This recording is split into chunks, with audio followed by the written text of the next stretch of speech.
Assalamualaikum warahmatullahi wabarakatuh. Banyak sekali pertanyaan jamaah, Ustadz kasih kami channel untuk kajian anak-anak muda. Di antara anak muda berasal dari Aceh, luar biasa. Channelnya Maulizul Akbar Nak. Tonton, subscribe, like, share, komen. Assalamualaikum warahmatullahi wabarakatuh.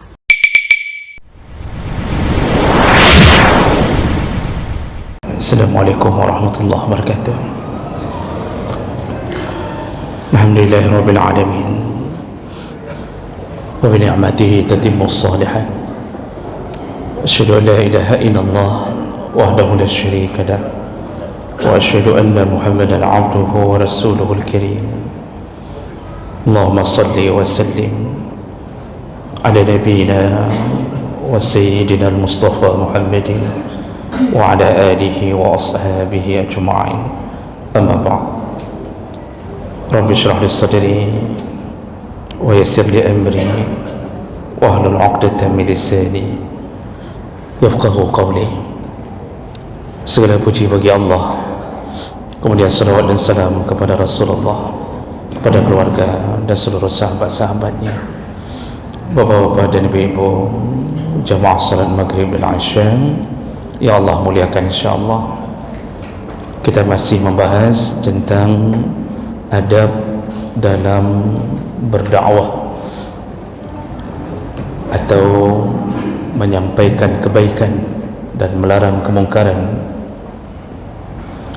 Di pertemuan yang lalu kita sudah membahas bahawa di antara adab ketika berdakwah adalah melihat kondisi orang yang didakwahkan. Jadi jangan sembarangan berdakwah tanpa melihat siapa di depan kita, umurnya, jabatannya, sesuaikanlah dengan kondisi itu. Kemudian kita bahas juga tentang gunakan waktu sebanyak mungkin untuk berdakwah dalam keadaan apapun. Artinya kalau kita bekerja, maka di kantor berdakwahlah, walaupun bukan dengan bahasa-bahasa seperti seorang penceramah, tapi berdakwahlah. Kalau kita seorang guru, dakwahkanlah agama pada anak-anak, walaupun kita cuma guru matematika, dakwahkanlah agama. Kalau kita seorang dosen, maka dakwahkanlah kepada mahasiswa. Jadi apapun pekerjaan kita, gunakan waktu untuk berdakwah. Dan dimanapun kita berada, mulai dari dalam rumah kita sampai seandainya pun di penjara, tetap berusahalah berdakwah, karena itu menimbulkan kasih sayang Allah Subhanahu wa taala. Kita sudah berikan contoh Nabi Yusuf alaihi salam mendakwahkan agama sampai ke dalam penjara, dan ini menjadi semangat bagi para da'i untuk tidak meninggalkan dakwah. Baik, kita lanjut. Berikutnya, adab berikutnya yaitu mura'atul awqat lidakwah. Ketika berdakwah, lihatlah waktu. Ini salah satu ilmu psikologi yang harus dilihat oleh seorang da'i. Waktu menentukan kapan diterimanya dakwah dan tidak. Jangan sampai fala ta'ti ila insanin na'im fatuqidhuhu minan naum likai tad'uhu ila ma anta alaihi minal khair. Janganlah sampai di waktu menjelang tidur atau waktu seseorang sudah tertidur, lalu kita bangunkan hanya untuk mendengarkan nasihat kita. Ini bukan pada waktunya. Jadi lihatlah waktu yang kira-kira tidak mengganggu dan tidak membuat orang lain marah. Jangan datangi rumah orang di tengah malam hanya untuk berdakwah. Jangan ketuk pintu rumahnya sebelum subuh. hanya untuk mengingatkan dia solat tahajud. Jadi jangan merasa bahawa kita ini berada di posisi yang benar ketika kita dakwahkan di waktu yang salah. Kita pernah mengingatkan kalau seandainya waktu tidak tepat, maka tahanlah atau tundalah dakwah kita. Ketika sepasang suami isteri sedang ribut, itu bukan waktu yang cocok untuk didakwahkan. Biarkan mereka tenang dulu, barulah berdakwah. Kalau tidak, malah kita jadi korban lemparan piring dari suami isteri tersebut. Maka oleh karena itu, berdakwah itu juga mengingat kapan waktu yang cocok untuk berdakwah. Namun ketika seseorang sedang melakukan perbuatan yang haram, kalau melihatnya dan kita yakin mampu untuk mencegah, maka itu tidak peduli waktu. Jadi ketika seseorang berzina, mungkin seseorang membawa seorang perempuan ke rumah kosnya dan dia lakukan di atas jam 12 malam, ternyata ada yang melihat, maka itu tidak perlu menentukan waktu dakwah. Langsung di situ kita mencegah kemungkaran itu. Menggerebek orang yang berzina di tengah malam tidak mengapa. Itu kalau melihat kemungkaran yang kira-kira kita tahu bahawa kita mampu untuk mencegahnya. Jadi jangan tunggu sampai pagi. Jadi kondisi-kondisi seperti ini itu dibolehkan. Dan apakah seperti pertanyaan minggu yang lalu, apakah kita harus mendakwahkan terus-terusan kepada para penzina? Jawabannya tentu ya, kita dakwahkan. Masalah cara itu kita yang punya. Makanya bolehkah kita berteman dengan penzina? Dibolehkan, selama tujuan kita ingin mengubah hidupnya, tanpa kita harus terjun ke dalam zina tersebut. Seorang pemain game judi online, apakah kita harus ikut main bersamanya? Tentu tidak. Tapi berteman, masuk ke dalam pergaulan itu agar kita ada waktu dan bisa didengarkan, itu dibolehkan, tanpa kita harus terjerumus ke dalam maksiat. Jadi bukan bermakna tidak boleh berteman sama sekali dengan ahli maksiat. Itu tergantung daripada niat. Tujuan berteman untuk apa? Karena kadang-kadang orang tidak bisa terima dakwah kecuali dari temannya. Makanya pintar-pintarlah berteman kalau tujuannya untuk berdakwah. Nah, jemaah maka Allah Subhanahu wa taala, ini salah satu dari adab, yaitu hendaknya kita melihat waktu ketika berdakwah. Berikutnya, adab berikutnya yaitu al-isti'anah bi kulli ma yu'in ala najahid dakwah. Gunakanlah semua fasilitas yang bisa digunakan untuk mendukung dakwah tersebut. Jadi tidak mesti dakwah itu hanya dengan lisan, dengan berada di atas mimbar. Tidak. Hari ini dakwah paling efektif adalah media sosial. Satu lemparan ke grup WA mengingatkan untuk salat Jumaat, semua yang membaca terkena tusukan di hatinya, mengingatkan dia. Itu dakwah itu dianggap bagaikan lisan berdakwah. Karena hari ini teknologi berkembang, maka gunakanlah teknologi itu.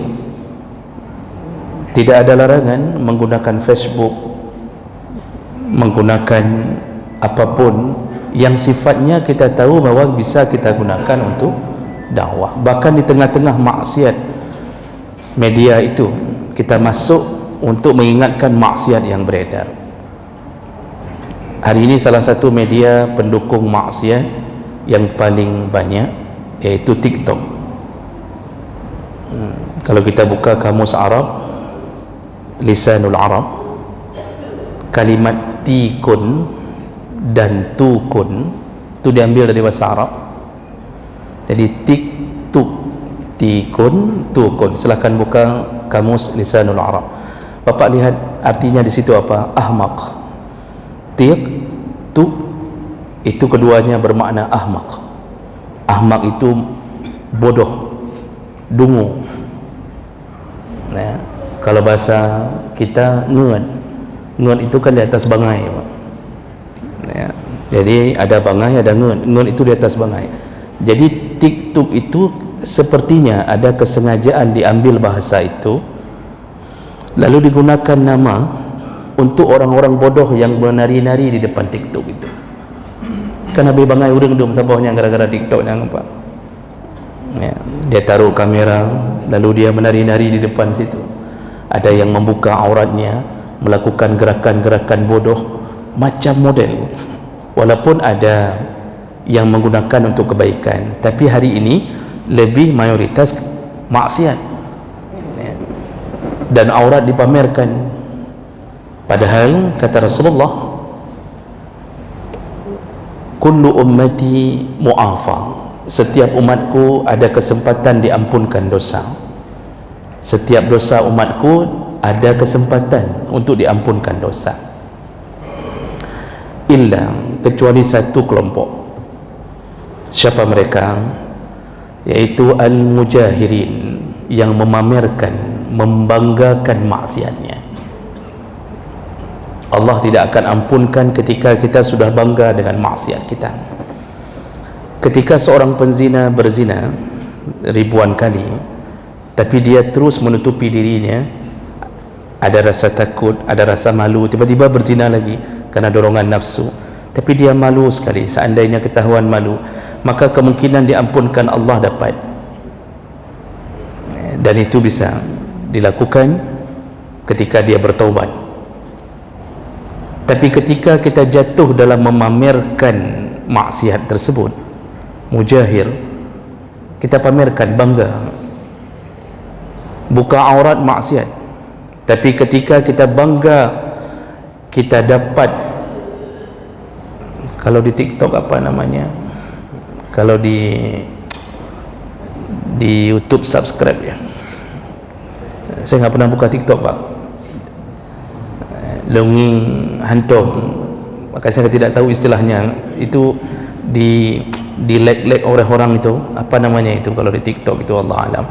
Itu dia bangga, sudah dilihat oleh mungkin jutaan orang dengan membuka aurat. Dia bangga, lalu dia katakan ke teman-temannya yang satu arisan. Nah, kadang-kadang ceritanya waktu arisan, waktu tarik julu-julu, alhamdulillah saya sudah mulai dapat uang dari TikTok, katanya. Dengan memamerkan auratnya, maka dia sudah masuk golongan mujahirin, memamerkan dosa, dan ada kebanggaan di dalamnya. Disitulah Allah tidak lagi mengampunkan dia, dan walaupun taubat seorang hamba tetap Allah akan berikan dan buka pintu taubat. Tetapi bagi mujahirin, menuju ke taubat pun kadang-kadang susah. Susah. Kenapa? Dia melawan Allah sudah terang-terangan. Ini maksiat, dia tahu ini maksiat, tapi dia lawan Allah. Dia tabuh genderang untuk berperang dengan Allah. Jadi hati-hatilah memamerkan dosa di media sosial. Nah, kita yang ada semangat berdakwah, kita balikkan keadaan itu. Kita jadikan Facebook, WA, ya, atau TikTok tadilah, kita jadikan sebagai media dakwah. Kita selipkan satu hadis, kita sebutkan tentang haramnya melakukan ini dan itu, atau kita kacaukan apa punya seseorang yang selayaknya dia tampilkan aurat, lalu kita berhasil kita hack, lalu kita tampilkan malah hadis. Itu juga sebuah kebaikan, dan itu tidak ada dosanya, ya. Menghabiskan keburukan itu tidak berdosa walaupun dengan cara menghack para ahli maksiat ini. Jadi jemaah maka Allah, ini yang dimaksud di sini adalah bergeraklah, tidak bisa dengan lisan, lakukanlah dengan ketikan-ketikan di atas keyboard kita, lakukanlah dakwah. Jadi kalau grup sudah mulai caci maki, karena kadang-kadang ada grup yang tempat orang caci maki memang, jadi buat grup kebenar, grup caci maki. Asal ada satu masalah caci maki rame-rame. Yang paling dahsyat iaitu ketika ada orang yang mulai menebarkan fitnah, adu domba, provokasi. Dia potong satu video, dia letakkan di dalam grup WA, orang caci maki semuanya, padahal ini fitnah dia tidak sempurnakan pembahasan, dia potong begitu saja. Nah, di saat seperti itu saya lihat kadang-kadang kumpulan orang-orang yang dianggap berilmu pun hilang ilmu di situ. Jadi nafsu untuk caci maki lebih hebat daripada hikmah yang mereka dapatkan dari ilmu. Kadang-kadang tidak ada satu pun yang mengatakan ini dosa. Sudahkah kita tabayyun? Sudahkah kita ngecek bahawa yang di video itu benar atau tidak? Enggak ada yang mengatakan itu. Jadi rame-rame caci maki, rame-rame caci maki. Sudah capek seluruhnya caci maki, ternyata ketahuan tidak seperti itu. Sungguh kita telah jatuh ke dalam perbuatan ghibah. Jadi ghibah itu kalau tidak benar, kalau benar itu ghibah, mengumpat. Kalau benar, yang kira-kira orang yang kita ghibah tahu dan sakit hati, itu tetap ghibah, kecuali kepada ahli maksiat. Kalau tidak benar, jatuh ke fitnah. Jadi mengata-ngatai orang lain yang bukan ahli maksiat, berbeda dengan ahli maksiat. Jadi kalau kita mengata-ngatai orang yang zalim untuk memberitahu orang banyak bahawa hati-hati kepada orang zalim ini. Misal ada orang yang berhutang sama kita, tahu sudah banyak korban hutangnya, lalu kita pamerkan fotonya di Facebook, kita pamerkan fotonya di grup WA, kita sebutkan namanya sampai pada alamat rumahnya, kita kasih tahu hati-hati orang ini penipu, pembohong. Dosakah kita? Tidak berdosa mengupat orang maksiat dengan tujuan memberitahu agar orang lain tidak terjebak dalam penipuannya. Imam Nawawi telah menegaskannya di dalam kitab Riyadhus Shalihin. Ada 6 tempat yang boleh mengupat. Salah satunya ketika ingin memberikan informasi tentang buruknya perilaku orang yang diupat, dibolehkan. Jadi misal kita sebutkan hati-hati, jangan berikan hutang kepada orang ini, orang ini tidak bayar hutang, orang ini telah begini, itu dibolehkan. Yang tidak boleh yang bukan dikenal dengan ahli maksiat, benar kejadiannya tapi dia sakit hati, jatuh mupat. Tidak benar, jatuh ke fitnah atau bahtah. Kedua-duanya berdosa. Maka jemaah melakukan Allah, siapapun yang bergabung dalam grup-grup media sosial, berhati-hatilah menggunakannya. Jangan fikir bahawa tulisan kita tidak berdosa. Ketika Allah mengatakan wa ma yalfidhu min qawlin illa ladaihi raqibun atid, satu lafaz, jadi bukan satu kalimat, disebut ma yalfidh.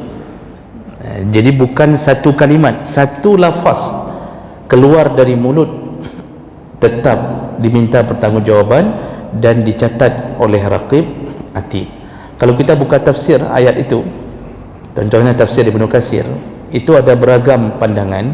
Di antaranya yang paling banyak ulama tafsir mengatakan setiap lafaz dicatat dulu, setiap lafaz, baik yang buruk atau yang baik dicatat. Ya, jadi ada pandangan yang seperti itu, dicatat. Kita panggil anak, nak sudah solat, dicatat Pak, sudah satu, solat satu, dicatat. Kita bercanda, dicatat. Kita dakwah, dicatat. Nah, nanti ketika dihadapkan ke Allah, baru yang sifatnya mubah dihapus, yang tidak berpengaruh pada pahala dan dosa dihapus, yang kata-kata mubah. Ya, kita bicara masalah tiang masjid misal besar, ya, kemudian putih warnanya, yang tidak berpengaruh pada pahala dan dosa dihapus. Tertinggallah satu kalimat, satu kata yang berhubung dengan pahala dan dosa. Di situ berlaku pada tulisan. Jadi tulisan itu sama derajat dengan lisan. Kita tulis di grup WA, kita dakwahkan agama ini, satu hadis kita lampirkan di grup WA yang orang baca dan satu orang sadar, maka yang kita tulis dicatat oleh raqib dan atid, dijadikan sebagai bahan untuk membela kita di hari kiamat. Makanya perbanyaklah mengucapkan kalimat-kalimat dakwah. Maka di minggu yang lalu saya mengatakan, bukan bermakna diam itu semuanya emas, Pak. Diamnya kita terhadap maksiat itu berbahaya. Maka isteri yang salihah itu ciri-cirinya dia banyak merepet tapi dalam kebaikan. Maka bapa jangan marah-marah sama isteri yang suka merepet. Kalau yang dia repetkan adalah kebaikan. Setiap hari dia bangunkan kita solat subuh, setiap hari, dan dia selalu merepet karena kita memang dari sebelum kahwin nggak pernah solat subuh. Dia pun menyesal, cuma mau minta cerai tidak tahu caranya bagaimana. Lalu dia mulai merepet setiap hari, ya. Itu istri yang baik, itu istri yang baik.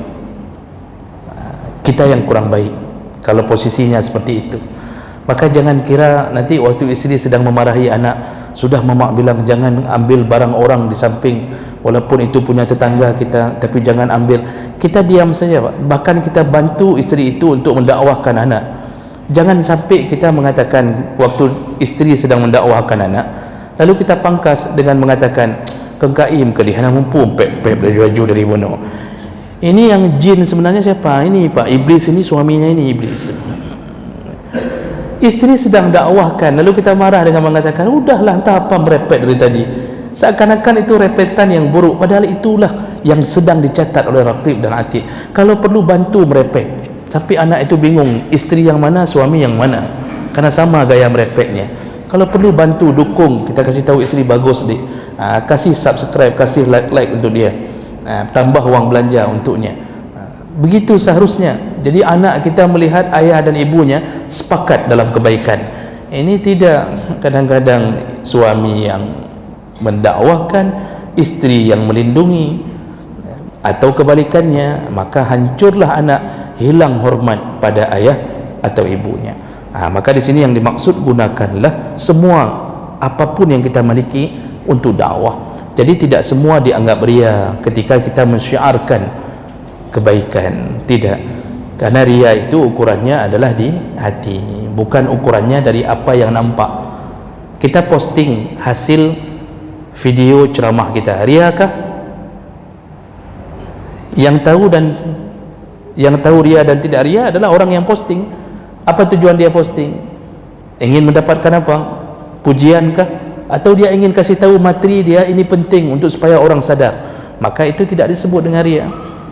Jadi jemaah mereka Allah Subhanahu wa taala, ini bahagian di antara adab berdakwah, gunakan apapun untuk melakukan dakwah. Baik, berapa menit lagi? Baik. Saya berhenti dulu di sini. Sebelum saya berikan kesempatan untuk bertanya jawab, masih ada tersisa pertanyaan minggu yang lalu dari bapaknya, salah satu saudara kita bertanya tentang kondisi salah satu daripada kegiatan dari kelompok jemaah tabligh yang pergi dakwah, pergi berdakwah lalu ditinggalkan anak dan isteri. Bagaimana hukumnya seandainya tidak ada nafkah? Bapak Ibu yang Allah muliakan, perlu kita ketahui lebih dahulu bahawa kelompok jemaah tabligh ini, atau disingkat dengan JT, itu memang berawal dari semangat dakwah dari Muhammad Ilyas Al-Kandahlawi. Muhammad Ilyas Al-Kandahlawi salah seorang yang tinggal di kampung Kandah di India, dan beliau bergerak, semangatnya bergerak untuk dakwah melihat suasana di waktu itu, Pak. Kalau saya tidak salah tahun 1923 kalau saya nggak salah. Apa yang membuat beliau menciptakan kelompok jemaah tabligh ini? kalau kita baca sejarahnya, itu bergerak dari rusaknya umat di masa itu. Islam di India itu sudah mulai mengamalkan amalan-amalan orang Hindu, kesyirikan, kemudian sampai budaya-budaya Hindu diadopsi sepenuhnya oleh orang-orang Islam di India, sehingga kehilangan ruh Islamnya hilang. Jadi orang sudah tidak peduli lagi ini Islam atau Hindu, yang penting mereka lakukan apapun bersama. Ya, lalu kemudian kehilangan pembatas-pembatas maksiat. Lalu disitulah salah seorang ulama di tempat itu, iaitu Muhammad Ilyas ini, terfikir untuk menciptakan gerakan dakwah yang bisa masuk ke lorong-lorong untuk mengubah gaya hidup orang Islam, jangan sampai bermaksiat dan terjerumus dengan gaya-gaya kesyirikannya orang Hindu. Alhamdulillah, dengan izin Allah ternyata berkembang luar biasa pesat. Dimulai dari 10 orang pertama, berkembang terus masuk ke pintu-pintu rumah, ke lorong-lorong di India. Makanya sekarang pusat mereka ada di Masjid Nizamuddin di India, dan yang kedua di Pakistan, yang ketiga paling besar itu di Bangladesh. Jadi kelompok ini diciptakan, didirikan di India, dan makanya paling banyak afiliasinya ke India, ke gerakan di India. Nah, kemudian berkembang di seluruh dunia, berkembang, Pak. Sampai di Mesir sendiri itu kami lihat di masjid-masjid yang hidup jamaah tabligh itu orang datang beramai-ramai, bahkan dengan mobil-mobil mewah. Nah, dan mereka punya gaya sendiri berdakwah, punya gaya sendiri. Terutama ada yang paling utama ada 6 sifat yang perlu diamalkan.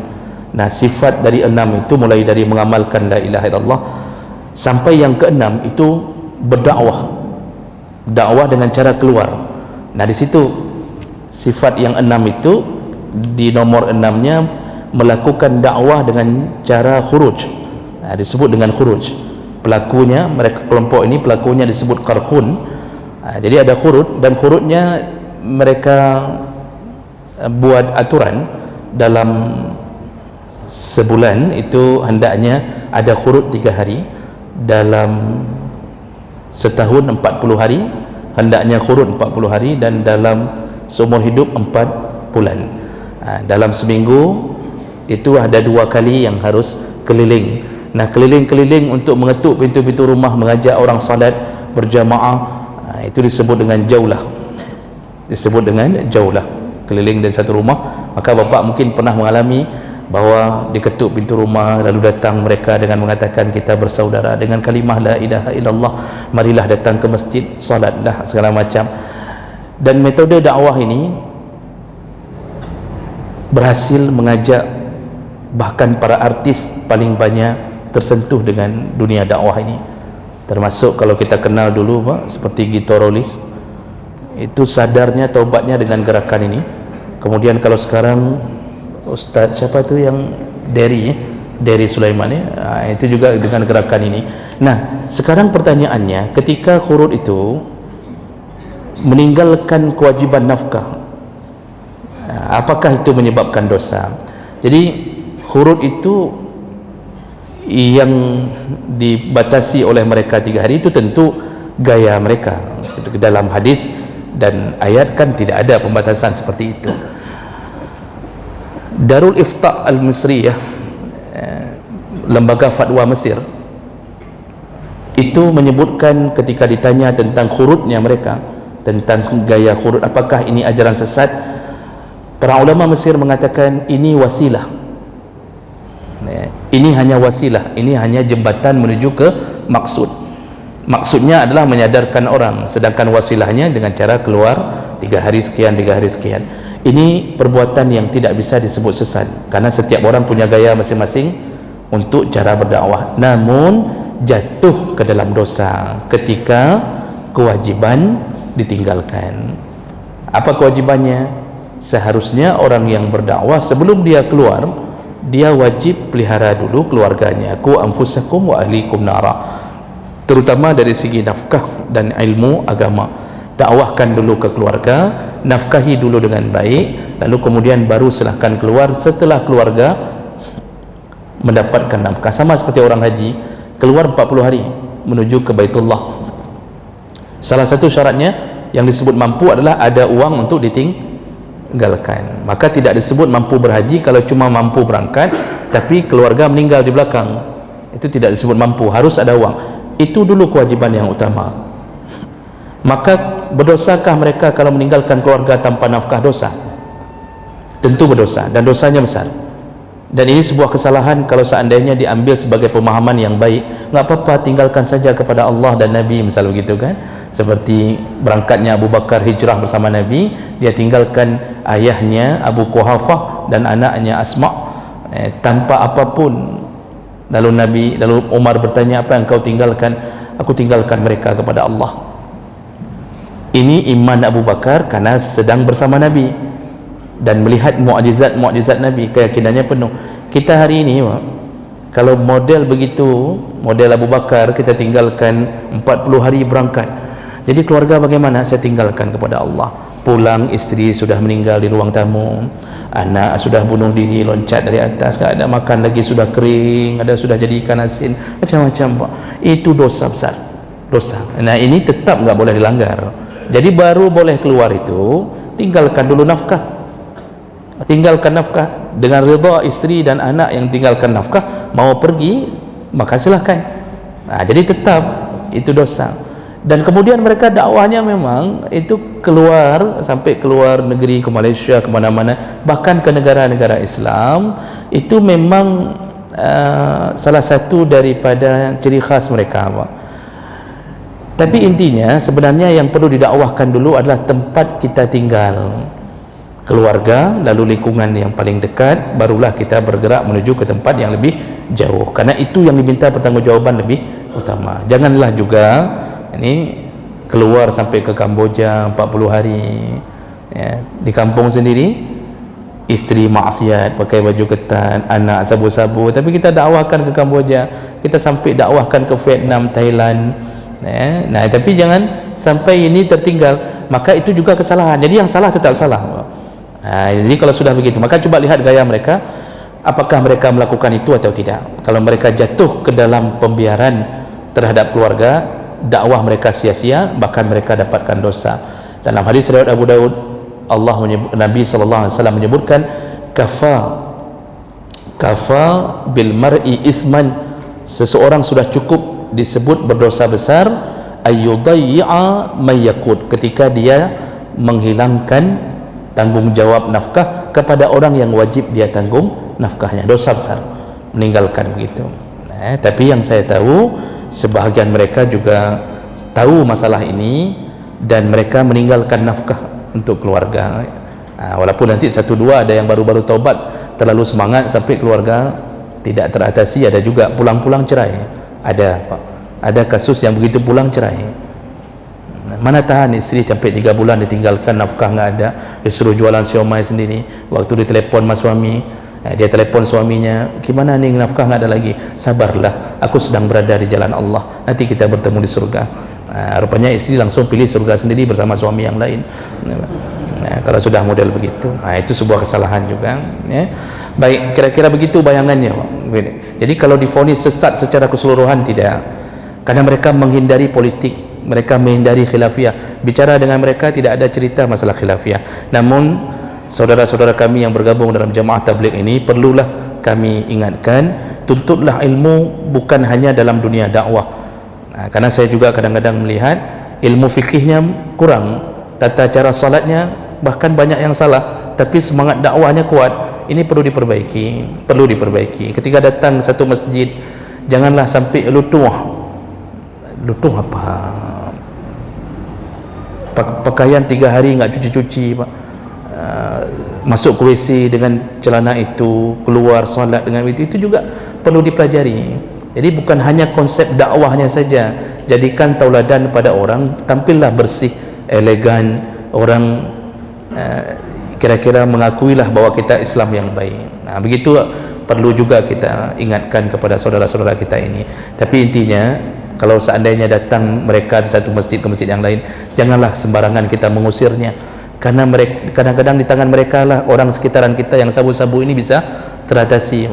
Di saat ahlul masjid hanya duduk di masjid, ustaz-ustaz hanya berani datang di malam hari dari maghrib sampai isya, tapi mereka berani mengetuk pintu rumah, mereka datangi kedai-kedai kopi.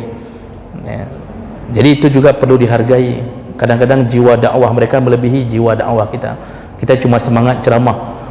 Bahkan pulang dari ceramah ada ustaz yang duduk di kedai kopi sampai pukul 12 malam mana sehingga ceramah lah. Itu juga perlu diperbaiki. Begitu kira-kira. Baik, 5 menit lagi, mungkin satu pertanyaan atau dua pertanyaan, silakan. Baik Pak Raja Ustaz, mungkin kita ada sisa waktu sekitar 5 menit ke depan. Bagi jemaah yang bertanya kami persilakan.